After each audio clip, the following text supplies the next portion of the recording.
This is Autoline Daily, reporting on the global automotive industry.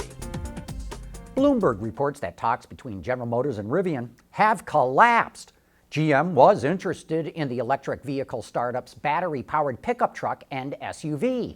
But apparently talks broke down because GM wanted exclusive use, while Rivian wants to license its technology to multiple automakers. Despite losing GM as a possible investor, Rivian is sitting on $1.5 billion, largely thanks to a $700 million investment from Amazon. Chinese EV startup SF Motors has changed its name to Series, and it's showing off a production version of its SF5 crossover. The shapely CUV features two setups. A 90 kilowatt-hour battery will provide 310 miles of range, but that's according to the European NEDC test cycle, which is an easier test than the EPA's FTP 75. Combined horsepower is 684 horses, and it'll move the vehicle from 0 to 100 kilometers an hour in 3.5 seconds. There's also a range-extended version that offers the same horsepower, but it has a 33 kilowatt-hour battery pack with 93 miles of range and goes from 0 to 100 kilometers an hour in 4.8 seconds. The SF5 goes on sale in the third quarter this year in China. And remember, that company also has an assembly plant in Indiana. We had freelance journalist Don Sherman on Autoline After Hours last month talking about the mid-engine C8 Corvette. He said the car would probably be a 2020 model. It would probably be in production by the end of this year, and he thought it might be shown sometime this summer, maybe at the 25th anniversary at the National Corvette Museum in August. Well, Don did a pretty good job of figuring out what's going to happen, and he was off by only a month. We now know GM will officially reveal the C8 on July 18th because GM CEO Mary Barra showed up at a charity fundraising event in a slightly camouflaged C8 with the date 7/18/19 emblazoned on the doors.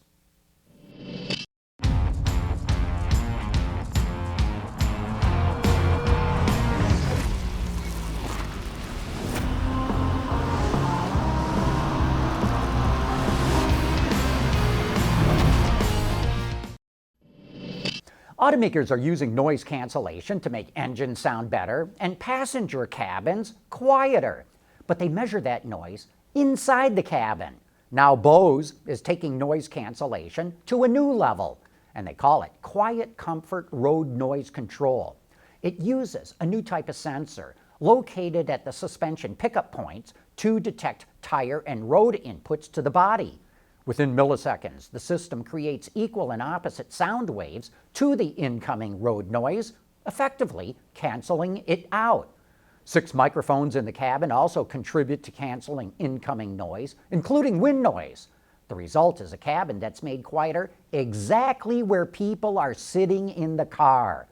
Bose says that this kind of technology can reduce the need for acoustic mats and glass, which add a lot of mass to a car. In fact, it says one unnamed chief engineer told them he could not meet his weight reduction targets on a new car that his company is developing without using this technology.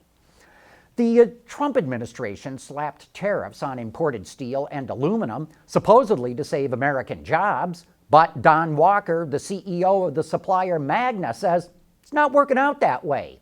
He's our guest on Autoline this week, and here's what he had to say about those tariffs. It's a bit of a complicated calculation, so really quickly, steel and aluminum, mainly between Canada and the US, let's say, and there's a bit from Europe and also some of the trade from China, but if you look at steel and aluminum particularly, what we're buying in Canada, and we're the biggest supplier in North America by a long shot. We're the third biggest in the world, but we're the biggest in North America.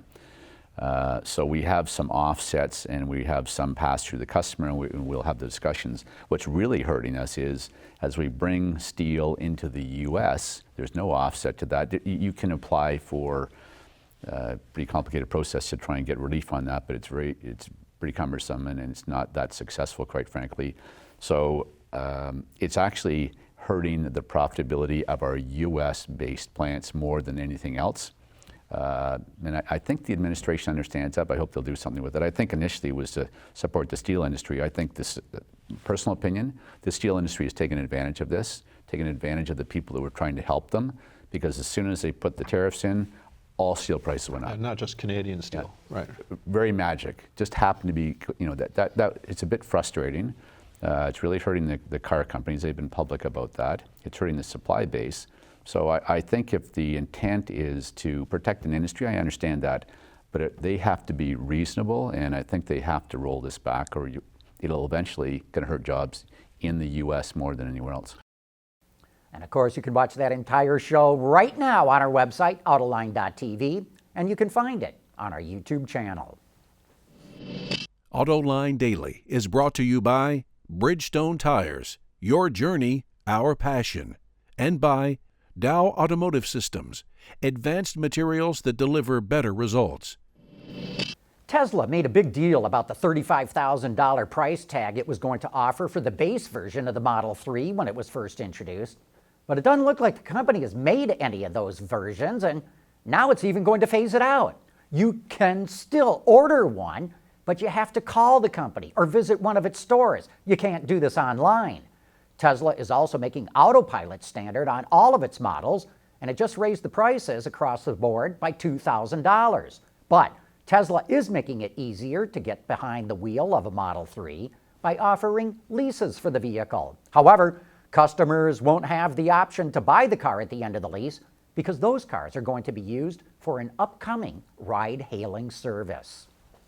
The EPA and NHTSA have proposed to freeze fuel economy regulations at 37 mpgs starting next year, instead of having them ramp up to 47 mpgs by 2026 under rules imposed during the Obama administration.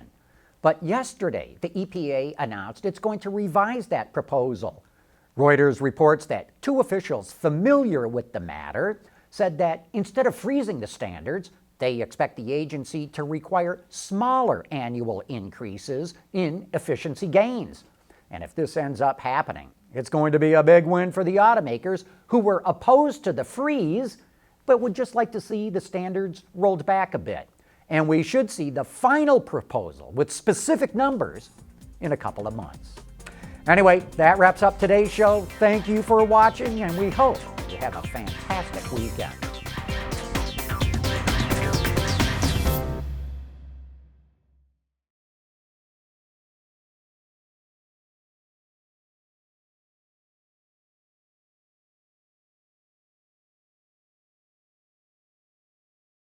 Wards is the industry leader for news, data, and analysis. That's why companies across the globe subscribe to our premium service, maybe even your own. Log in for subscriber access now. Check your company's intranet for details and rely on wardsauto.com to keep you informed.